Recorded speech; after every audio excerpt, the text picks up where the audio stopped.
Hello my dear student, welcome back to Asmita study. और आज की इस वीडियो में हम बात करेंगे आप लोगों का क्लास 12 पोएट्री का जो है चैप्टर नंबर 5 एन एपिताफ। क्या है? एन एपिताफ। ठीक है, तो पहले जो हम लेखक परिचय करेंगे यहाँ पे, उसके बाद जो कविता है उसका एनालिसिस करेंगे। ठीक है, तो आइए वीडियो में बने रहिए। ठीक है, तो लेखक के इंट्रोडक्शन में देखते हैं सबसे पहले हम जो एन एपिताफ का मतलब आखिर होता क्या है। एन एपिताफ का मतलब होता हुआ समाधि लेख। क्या होता है? समाधि लेख। समाधि लेख बोले तो क्या? समाधि लेख बोले तो जैसे मान लीजिए जो स्मारक आप लोग देखे होइएगा, स्मारक जो होता है, स्मारक पे कुछ कुछ लिखा रहता है। जैसे ये व्यक्ति के बारे में, मतलब व्यक्ति का नाम क्या है, जन्म कब हुआ, मरा कब, उसका जो उपलब्धि है वो सब लिखा रहता है, तो उसी को कहा जाता है एन एपिताफ। ठीक है, तो ये हो गया आपका समाधि लेख। हिंदी में बोलेंगे तो समाधि लेख, यानी कि समाधि पे जो लिखा जाता है कुछ कुछ बात, जो व्यक्ति मरा है उसके बारे में।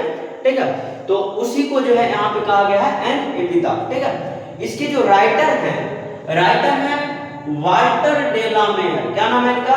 वाल्टर डेला मेयर। ध्यान रखिएगा आप लोग, वाल्टर डेला मेयर इसके राइटर है एन एपिताफ के। ठीक है, आगे चलते हैं। बर्न की बात करेंगे तो बर्न है 25 अप्रैल, यानी कि 25 अप्रैल 1873। कब? जो वाल्टर डेला मेयर का जन्म कब हुआ होगा? तो 25 अप्रैल 1873। ठीक है, चलिए आगे देख लेते हैं। The village of चार्टन in England, यानी कि चार्टन के एक विलेज में हुआ था। इनका देश का क्या नाम है? इंग्लैंड। कौन से देश में हुआ? इंग्लैंड में हुआ था। ठीक है, ध्यान रखिएगा आप लोग। ठीक है, आगे देख लेते हैं। डेथ की बात करेंगे तो 22 जून 1956। क्या?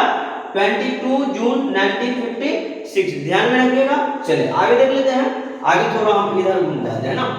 चलिए आप लोग जो है बहुत ही ध्यान से पढ़िएगा, क्योंकि चैप्टर जो है बहुत ही महत्वपूर्ण है और पढ़ने में बहुत मजा आएगा। जब हम एनालिसिस कराएंगे ना, तो कसम से बता रहे हैं बहुत ही मजा आएगा। ठीक है, तो चलिए देखते हैं। करा he lost father at the age of 4, यानी कि ये तो बहुत बुरा होगा लेखक के साथ ना। यानी कि क्या करा है, देखिए, he lost father at the age of 4। ठीक है, यानी कि लेखक जो है अपने पिताजी को जो है 4 वर्ष के ही आयु में जो है खो दिए। ठीक है, तो यानी कि कहने का तात्पर्य ये हुआ, जो उनके पिताजी जो है 4 वर्ष के जब लेखक थे तो उनके पिताजी मर गए। ठीक है, करा and had to move with his family to London, और अपने फैमिली के साथ जो है लेखक जो है कहाँ आ गया हुआ? लंदन में आ गया। कोई दिक्कत नहीं है। चलिए आगे देखते हैं। आगे जो है करा क्वीन एलिजाबेथ सेकंड हॉर्नेड him with the order of merit. ठीक है, यानी कि क्या हुआ? Merit in 1953। ध्यान रखिएगा बात, जो क्वीन एलिजाबेथ सेकंड के द्वारा जो है जो वाल्टर डेला मेयर जी को जो है ऑर्डर ऑफ मेरिट दिया गया था। तो कब दिया गया? 1953। कब दिया गया? 1953। ध्यान रखेंगे, जो क्वीन एलिजाबेथ द्वितीय के द्वारा, ठीक है, क्वीन एलिजाबेथ द्वितीय के द्वारा जो है लेखक को जो है कब जो है ऑर्डर ऑफ मेरिट दिया गया? तो 1953 में। ठीक है, और ऐसे भी प्रश्न यहाँ पे बन सकता है, जो ऑर्डर ऑफ मेरिट से जो है किसको पुरस्कृत किया गया था, किसको सम्मानित किया गया था? तो वाल्टर डेला मेयर जी को। ध्यान रखिएगा। चलिए आगे देख लेते हैं। करा his songs for children and peacock prize dedicate. फिर से देखेंगे, थोड़ा जल्दी हो जाता है ना। करा his songs for children and peacock prize depict word of dreams, यानी कि यहाँ पे कर ये रहा है, जो इनका दुगो रचना है। किसका? लेखक का जो है, यानी कि वाल्टर डेला मेयर जी का दुगो रचना है, सॉन्ग्स फॉर चिल्ड्रन और पीकॉक प्राइज। ठीक है, डेपिक्ट वर्ड ऑफ ड्रीम्स, यानी कि एक ऐसी रचना है जिसको पढ़ने के बाद आपको लगेगा कि ये एक सपना की दुनिया में, एक अलग दुनिया में हम खोए हुए हैं। तो ये था आपका लेखक परिचय। आगे जो है हम चैप्टर का जो है एनालिसिस करेंगे कविता का, तो इसका स्क्रीनशॉट आप लोग ले सकते हैं। हाँ तो डियर, चले आगे हम पोएट्री को जो है समझने का प्रयास करेंगे, और पहले देख लेते हैं एक बार थोड़ा सा और, जो लेखक इस पोएट्री में जो है, यानी कि इस कविता में कहना क्या चाह रहे हैं। तो जो कविता का नाम है एन एपिताफ। ठीक है, तो एन एपिताम का मतलब तो हम आपको समझा ही दिए हैं, जो कब्र होता है, ठीक है, यानी कि कोई आदमी जहाँ पे मरने के बाद दफना दिया जाता है और वहां पे जो समाधि बना के उसमें कुछ कुछ लिख दिया जाता है, तो वही होता है एपिताफ। तो लेखक इस कविता में कह रहे हैं जो यहाँ पे जो है ना, एक जो कब्र है, एपिताफ है, ठीक है, यानी कि जो कब्र है उसमें जो है बहुत सुंदर नारी जो है, बहुत सुंदर महिला जो है दफनाई गई है, जो मतलब कि हमारे विचार से, यानी कि लेखक के विचार से वो महिला जो है पश्चिमी देश की सबसे सुंदर महिला में से एक है। और जहां तक की बात है, कविता की बात है, तो हमारे ख्याल से जो है लेखक जो है उस महिला को प्रपोज भी करते हैं, लेकिन महिला जो है लेखक का प्रपोजल जो है रिजेक्ट कर देती है। तो ये जो है जाने लेखक अपने विचार से हम व्यक्त किए हैं, तो आप लोग बुरा नहीं मानेगा। तो चले इसको पढ़ेंगे, बहुत बढ़िया से समझेंगे ना। तो उससे पहले जो है एक छोटा सा शायरी हो जाए। तो कहता है कि, यानी कि अर्ज किया है कि न कर गुमान इतना अपनी खूबसूरती पे ए हसीना, न कर गुमान इतना अपनी खूबसूरती पर ए हसीना, हमने वक्त के साथ हुस्न को ढलते देखा है, तुम तो एक दरिया मात्र हो, तुम तो एक दरिया मात्र हो, हमने समंदर में भी प्यासे को मरते देखा है। तो चलिए क्लास शुरू करते हैं आप। और आज जो है इस कविता पे तो बात करना है हमको। तो कह रहा है here lies a most beautiful lady, ठीक है, लाइज के मतलब होता है स्थित होना। क्या होता है बुआ? स्थित होना। आप लोग ध्यान में रखिएगा, लाइज के मतलब क्या होता है? तो स्थित होना। कह रहा है here lies a most beautiful lady, यहाँ यानी कि जो इस कब्र में जो है, यहाँ पर जो है एक बहुत ही सुंदर महिला, ठीक है, स्थित है, ठीक है।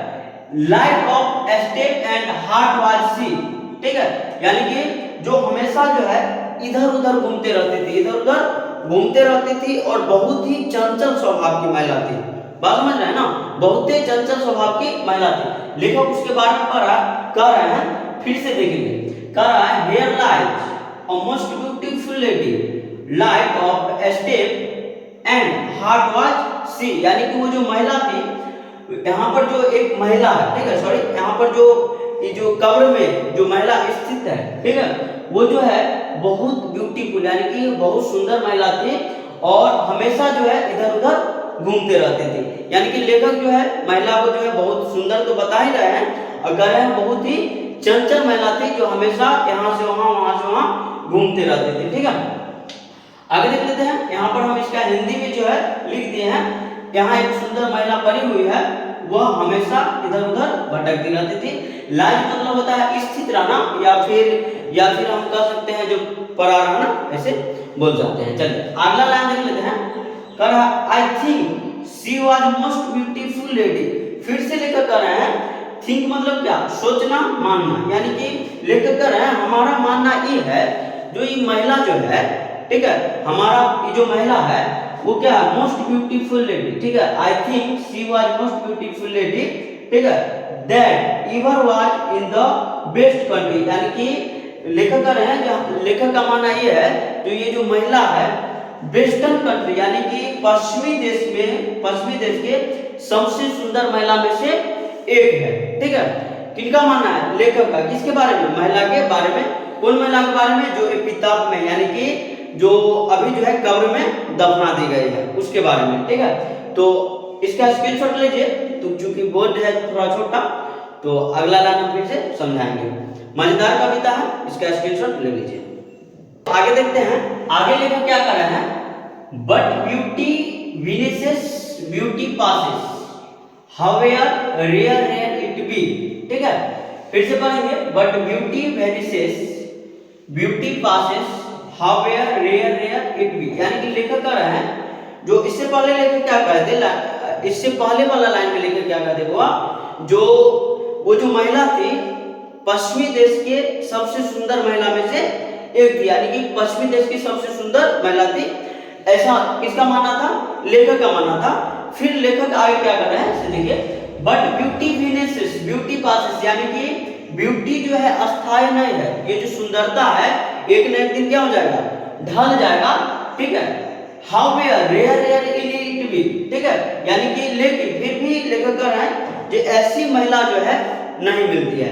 यानी कि लेखक कह रहा है जो ये जो महिला है बहुत सुंदर तो थी, यानी कि सुंदर तो थी, लेकिन क्या होता है जो जो सुंदरता है वो एक न एक दिन ढल जाएगा। फिर से लेकर कह रहे हैं कि ऐसी महिला फिर भी जो मिलना बहुत ज्यादा मुश्किल है, यानी कि दुर्लभ से ही ऐसी महिला मिलती है। यहाँ पर हम इसका हिंदी लिखते हैं, लेकिन सुंदरता नष्ट हो जाती है, यानी कि लेकर कह रहे हैं जो सुंदरता क्या है नष्ट हो जाती है, हालांकि ऐसा दुर्लभ ही होता है, ठीक है, अर्थात ऐसी महिला दुर्लभ से ही मिलती है, यानी कि ऐसी जो महिला है वो रेयर केस में ही इक्का दुक्का जो है मिल जाती है। क्योंकि लेखक को जो है वो महिला से जो है बहुत ज्यादा प्रेम था, जिससे प्रेम हो जाता है वो सुंदर लगने करती है। ये बात आप लोगों को भी कभी हुआ होगा तो पता होगा। चलिए देखते हैं आगे। And when I crumble who will remember this lady of best country. देखिए आप लेकर कर रहे हैं जे एंड व्हेन आई क्रम्बल, यानी कि लेकर कर रहे हैं जब मैं नष्ट हो जाऊंगा, ठीक है, नष्ट होने का मतलब क्या, जब मैं मर जाऊंगा, ठीक है, हु विल रिमेंबर, तो उसको कौन याद करेगा, ठीक है, उसको कौन याद करेगा, यानी कि लेकर कर है जब हम मर जाएंगे तो पश्चिमी देश की जो महिला है, देखिए this lady of best country, यानी कि पश्चिमी देश की जो महिला थी उसको कौन याद करेगा।